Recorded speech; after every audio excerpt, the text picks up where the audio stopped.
Assalamualaikum warahmatullahi semua, apa khabar?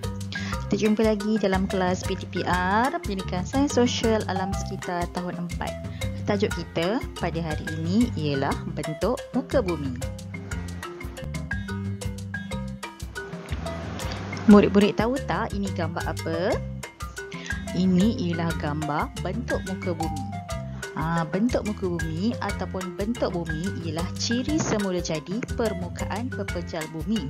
Malaysia mempunyai pelbagai jenis bentuk muka bumi yang istimewa.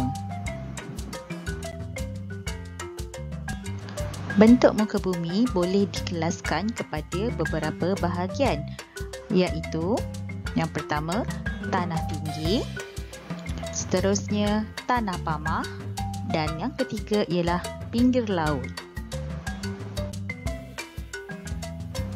Bentuk muka bumi tanah tinggi terdiri daripada gunung.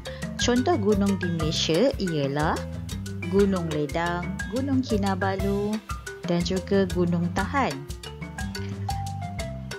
Dan satu lagi bentuk muka bumi bagi tanah tinggi ialah bukit. Antara bukit yang terkenal di Malaysia ialah Bukit Broga. Seterusnya, bentuk muka bumi kedua ialah tanah pamah. Tanah pamah terdiri daripada tasik.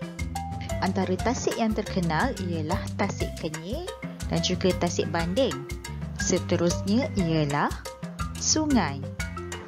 Dan juga yang terakhir ialah paya. Muka bumi yang terakhir ialah pinggir laut. Pinggir laut terdiri daripada tebing tinggi dan juga kawasan pantai.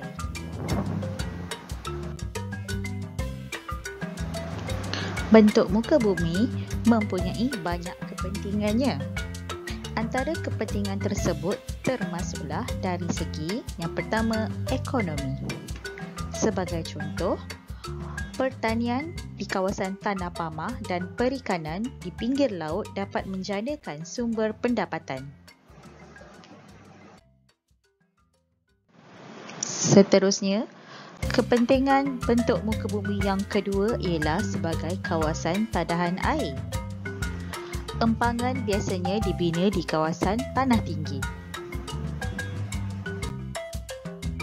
Kepentingan bentuk muka bumi yang ketiga ialah sebagai pelancongan. Sebagai contoh, pinggir laut dan tanah tinggi dapat dijadikan sebagai tempat tarikan dan pusat pelancongan. Setakat ini sahaja kelas pada hari ini. Jumpa lagi di kelas akan datang.